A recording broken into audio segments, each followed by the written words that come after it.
Hello guys, welcome to I exam B. तो इस session में हम सॉल्व करेंगे RBI assistant memory based paper 2022 का रीजनिंग का सॉल्यूशन। ठीक है, जैसे क्वांट्स और इंग्लिश का सॉल्यूशन हुआ, ऐसे यहाँ पर आपको मैं कराऊंगा रीजनिंग का सॉल्यूशन। इस रीजनिंग के पूरे पेपर में जो मेमोरी बेस्ड रहा, इसमें आपको एक फ्लैट विद फ्लोर जिसमें वैकेंसी है, उसके साथ एक आपको सेट पूरा और मिला है पजल का। मतलब टोटल 3 सेट्स मिले हैं पजल एंड सिटिंग अरेंजमेंट्स के, मतलब 15 क्वेश्चंस वो हो गए, जिनमें से 2 सेट्स मैं आपको यहाँ कवर करा दूंगा, एक सेट आपको होमवर्क के लिए दे देंगे।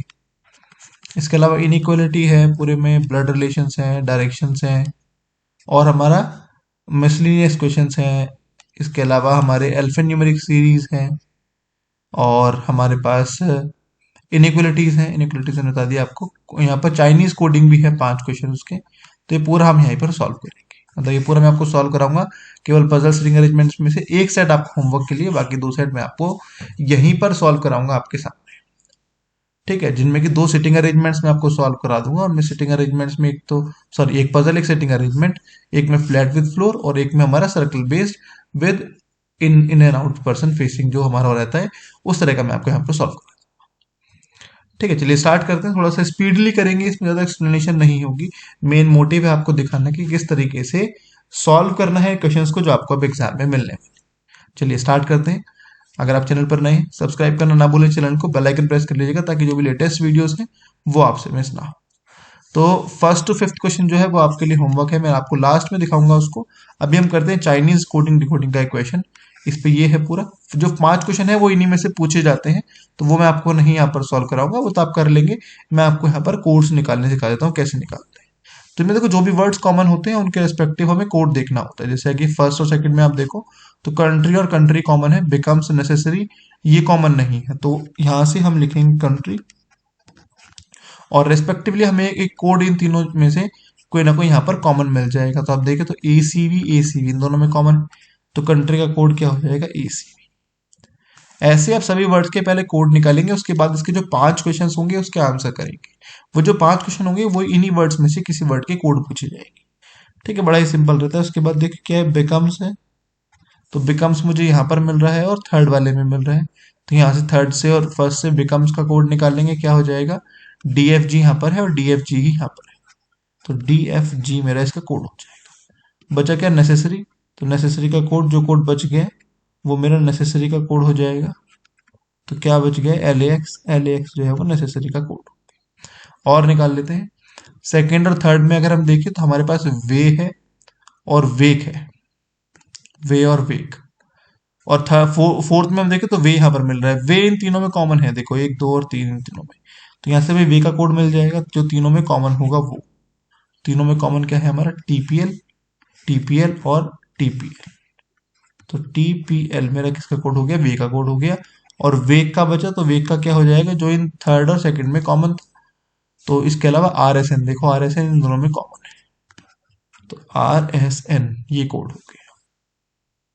ठीक है, क्लियर चल रहा होगा आई गेस। अच्छा देखो, सेकंड और फोर्थ में इन्फ्लेशन भी कॉमन है, तो इन्फ्लेशन देख लो, इन्फ्लेशन के लिए कोड भी कॉमन होगा। तो PRF और PRF इन दोनों में कॉमन है।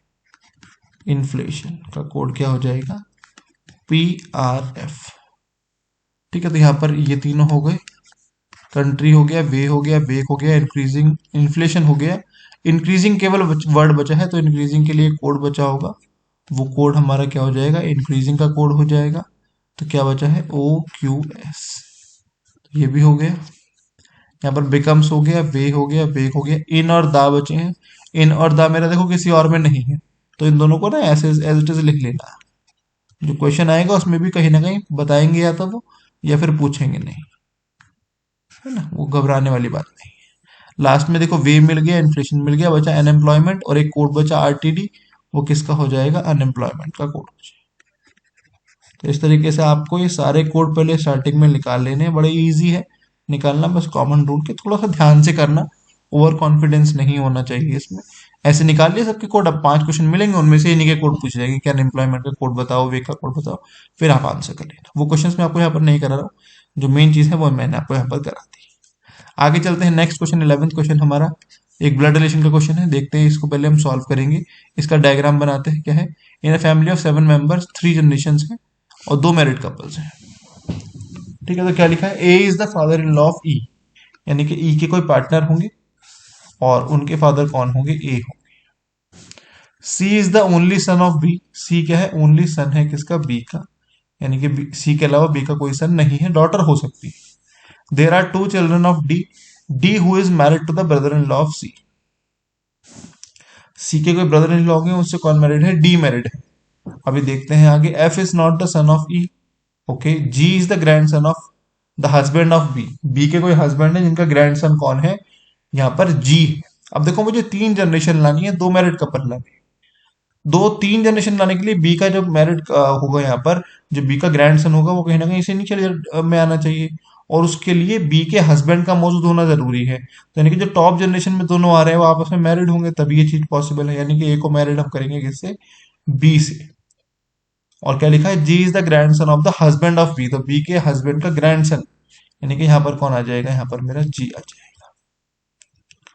और क्या लिखा था, D is married to the brother in law of C, तो सी का ब्रदर इन लॉ ई होगा, इसके मैरिड कौन हो जाएगी, डी। ठीक है, एफ इज नॉट द सन, तो एफ क्या बन जाएगी, डॉटर बन जाएगी। क्लियर हो गया, और 2 मेंबर्स, 2 हमारे ब्लड रिलेशन हो गए, 2 हमारे में मैरिड कपल हो गए, और बाकी हमारे पास सिंपली क्या हो गया, बाकी 7% पुट हो गए। ठीक है, चलिए देखते हैं, who is the maternal grandfather of F, तो एफ की मदर का फादर कौन है, ए। मैटरनल ग्रैंड मदर पूछा है तो कौन है, बी है, या फिर वाइफ ऑफ ए, ये भी हमारा ठीक है, first option is the correct answer. आगे देखें, who is the daughter of the husband of B, तो बी के हस्बैंड की डॉटर कौन है, देखो डी, तो D is the correct answer. ठीक है, आगे चलते हैं, how many pairs of letter, 13th question आ गया है हमारे पास। क्लोथिंग में कितने ऐसे लेटर्स हैं जिनके बीच में उतने ही लेटर्स हैं जितने इंग्लिश अल्फाबेट सीरीज में उनके बीच में होते हैं, कॉमन क्वेश्चन है, आता है हर बार। इसको पहले चेंज कर लेते हैं इसके नंबर्स में, सी का होता है 3, एल का होता है 12, ओ का होता है 14 सॉरी 15, टी का होता है 20, एच का होता है 8, आई का 9, एन का 14 और जी का होता है 7। काउंट करते हैं, 3 के बाद 4 5 6 7 8 9 10 नहीं आया। 12 के बाद देखें, 13 14 15 16 17 18 नहीं आया। 15 के बाद 16 17 आगे काउंट करने का फायदा नहीं है, उससे बड़े नंबर नहीं है। 20 के बाद काउंट करने का फायदा नहीं है। 8 के बाद 9 10 11 नहीं आ रहा। 1 के बाद देखो पास के नंबर नहीं है। 14 के बाद नहीं है, 7 के बाद। बैकवर्ड डायरेक्शन में आता है, 7 से काउंट करें, 8 9 10 11 12 13 14 कुछ नहीं है। 14 से काउंट करें, 15 16 17 18 19 20 कोई फायदा नहीं हुआ। 1 से काउंट करें, 2 3 4 5 6 कोई फायदा नहीं हुआ। अच्छा, आई का 9 है, सॉरी सॉरी सॉरी, आई का क्या है, 9 है, मैंने 1 लिख दिया शायद वहां पे, और दोबारा से देखना पड़ेगा फिर तो। 3 से देखें, 4 5 6 7 8, 4 5 6 7 8, 8 के बाद 9, देखो एक तो ये बन गया है ना, बाकी फॉरवर्ड में कोई नहीं बन रहा था। बैकवर्ड में देखें, 9 के बाद 10 11 12 13 14 नहीं आ रहा। 8 के बाद 9 10 11 12 नहीं आ रहा। 20 के बाद कोई फायदा नहीं, 15 के बाद कोई फायदा नहीं, 12 के बाद कोई फायदा नहीं, तो 1 है ना। अच्छा, इसमें देख लेते हैं एक बार और, मुझे लग रहा है 9 के बाद 10, 7 के बाद देखें 8 और 9, अच्छा एक ये बन जाएगा, एक ये बन जाएगा, 7 के बाद 8 और 9, तो एक और बन गया, 2 पेयर बन गए। 2 is the correct answer, 2 is the correct answer guys, हाँ 2 यहाँ पर सही आंसर हो जाएगा। ठीक है, आगे चलते हैं। A person start walking in east direction from point P से उन्होंने ईस्ट डायरेक्शन में चलना स्टार्ट किया, और 15 चलने के बाद वो कहां पर पहुंच गए, क्यू पॉइंट पर पहुंच गए। Then he takes left turn and walk some distance of S.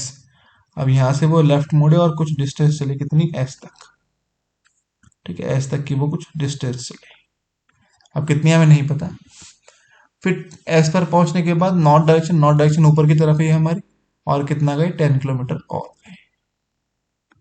S से 10 किलोमीटर और गए, और कहां पहुंच गए, T पर पहुंच गए। Point R is 12 metre west of S, S के वेस्ट में कितना है, 12 मीटर, 15 से कम कम रखना।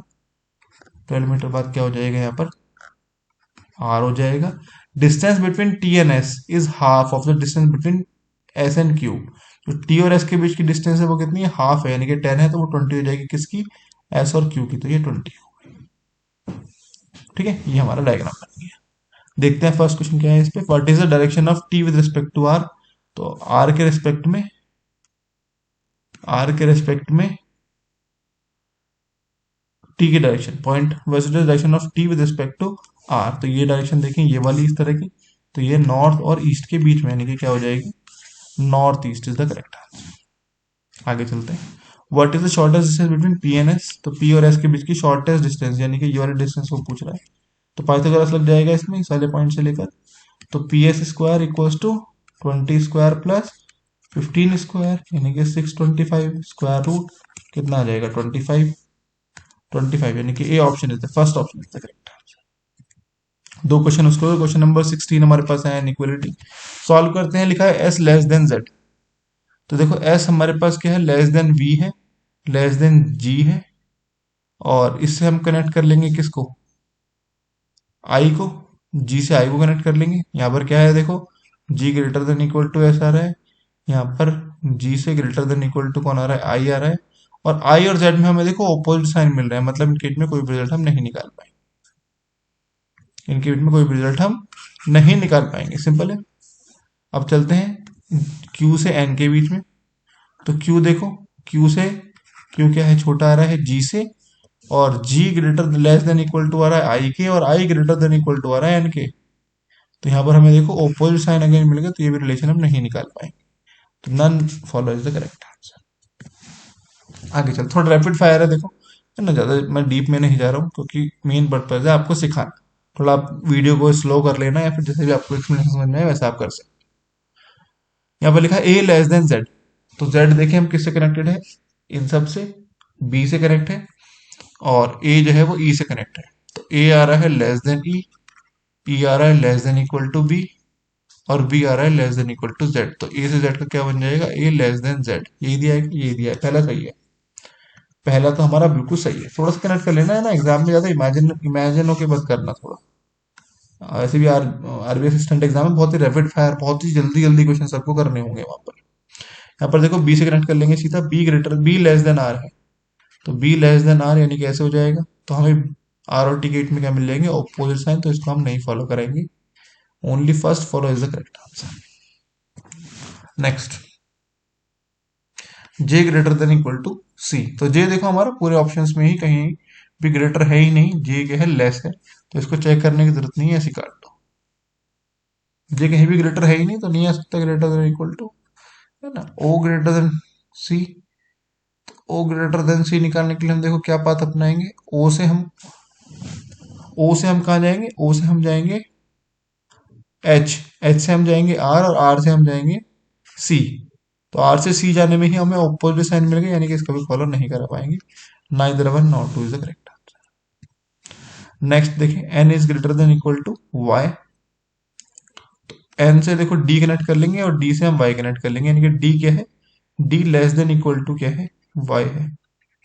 तो यहाँ पर हमें ऑपोजिट साइन मिल गया, ये वाला फॉलो नहीं होगा, ठीक है। सेकंड को देखें, एच, एच क्या है, ग्रेटर देन, एच क्या है, ग्रेटर देन एक्स है, तो एक्स से हम कनेक्ट करेंगे वाई को, एक्स क्या है, लेस देन वाई। अगर हम इसको देखें तो एक्स लेस देन एच बन रहा है, यही इन्होंने कहा है, बस रिवर्स में लिख दिया है, कोई इशू नहीं है, सेकंड वाला फॉलो करेगा, ये ना ऑप्शन नहीं, ये वाला ऑप्शन। देखो ऑप्शन भी उल्टे सीधे ऐसा एग्जाम में हो जाता है, और जल्दीबाजी में गलत मार्क कर देते हैं, जैसे कि मैं अभी करने भी वाला, ध्यान से करेंगे, ठीक है। अब देखो यहाँ पर कनेक्ट करेंगे हम किससे, एल से ए को, ए से एस को, और एस, हाँ बस इतना कनेक्ट करना है। तो सेम इक्वेशन बन रही है, एल ग्रेटर देन एस ही आ जाएगा, यही यहाँ पर लिखा है, ठीक हो जाएगा। ए लेस देन ई, तो ए से किसको कनेक्ट करेंगे हम, एस को, तो ए क्या आ रहा है, greater than equal to S, और एस क्या आ रहा है, लेस देन इक्वल टू, बल्कि लेस देन आ रहा है किससे, ई से। तो ऑपोजिट साइन मिल गए हमें, रिजल्ट नहीं निकाल पाएंगे, फर्स्ट इज द करेक्ट। अच्छे लेवल के क्वेश्चन थे, एग्जाम में आने लायक, ठीक है। अब इसके बाद हमारा अल्फा न्यूमेरिक सीरीज है पूरी, ये आपका जो प्रीवियस ईयर पेपर है, जो आपके एग्जाम में आया था, पूछे गए थे इस टाइप के question. Which are the following elements is 10th to the left of the one which is 21st from the left hand. Left से आके फिर लेफ्ट जा रहे हैं, तो माइनस कर लो, 21 माइनस 10, यानी कि क्या 11th काउंट कर लो, उसी एंड से जिस एंड से उन्होंने बोला, लेफ्ट एंड से। तो तीन तीन के पेयर में काउंट किया करो, ठीक है। तो ये आ जाएगा हमारा साइन ऑफ एक्सक्लेमेशन। आगे देखते हैं, how many such symbols are there in the series which are immediately preceded by a number symbol से पहले number and followed by consonant. Number symbol consonant, symbols को पकड़ो, सिंबल के बाद कॉन्सोनेंट, सिंबल से पहले नंबर, सिंबल से पहले नंबर नहीं है, सिंबल से पहले नंबर नहीं है, सिंबल से पहले नंबर बाद में कॉन्सोनेंट, एक तो ये हो गया। सिंबल से पहले नंबर नहीं है, सिंबल से पहले नंबर नहीं है, सिंबल से पहले नंबर नहीं है, सिंबल से पहले नंबर नहीं है, सिंबल से पहले नंबर बाद में कॉन्सोनेंट, एक ये पेयर बन गया। Two such pairs are there, three is the correct answer. इस तरीके से करना होगा, ठीक है, स्पीडली ही चलना होगा इसमें। How many such numbers are there in the given series which are immediately proceed by number. How many given numbers, number से पहले एक नंबर और बाद में सिंबल। सिंबल को पकड़ लो, सिंबल के पहले नंबर है, सिंबल के पहले नंबर नहीं है, सिंबल के पहले नंबर नहीं है, सिंबल के पहले नंबर, उससे पहले नंबर नहीं, सिंबल से पहले नंबर नहीं, सिंबल से पहले नंबर नहीं, सिंबल से पहले नंबर नहीं, सिंबल से पहले नंबर नहीं, सिंबल से पहले नंबर और उससे पहले नंबर नहीं। None is the correct answer, none. ठीक है, वैसे भी दो आप नंबर चेक कर सकते थे, दो लगातार नंबर कहाँ पर है उससे में भी देख सकते थे, ठीक है, पर ऐसा भी कहीं नहीं। आगे चलते हैं। If all the digits are drop from the series which element will be tenth from the right hand. Numbers को मत काउंट करना, 1 2 3 4 5 6 7 8 9 and 10, E is the correct answer. थोड़ा कॉन्फिडेंस रखना, एक बार में करना, क्रॉस चेकिंग में मत जाना, इतना टाइम नहीं होता आरबीआई असिस्टेंट के एग्जाम में।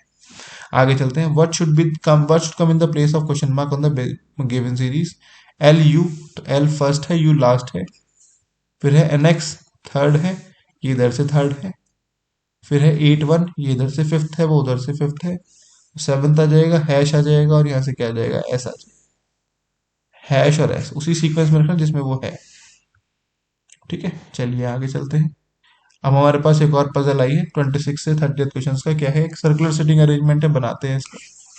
8 पर्सन है और अराउंड द सर्कुलर अरेंजमेंट बैठे हैं। कुछ लोगों ने फेस किया हुआ है इनसाइड, कुछ लोगों ने किया हुआ है आउटसाइड। अब किसने इनसाइड, कितनों ने इनसाइड किया हुआ है, इवन ये भी नहीं पता है, तो थोड़ा सा अच्छे लेवल में आ जा रहा है ना। कितने जनरली दे देते हैं कि 4 लोगों ने किया है इनसाइड, 4 लोगों ने आउटसाइड, यहाँ पर कुछ भी दिया नहीं। सेम डायरेक्शन का मतलब है अगर एक ने अंदर की तरफ फेस किया, ये जनरल डायरेक्शन है, पढ़ने की ज्यादा जरूरत नहीं है, सेम आती है हर किसी में। देखते हैं यहाँ पर देखो, क्योंकि ये नहीं पता है कि किसने लेफ्ट राइट फेस किया है, अंदर इनसाइड आउटसाइड फेस किया है।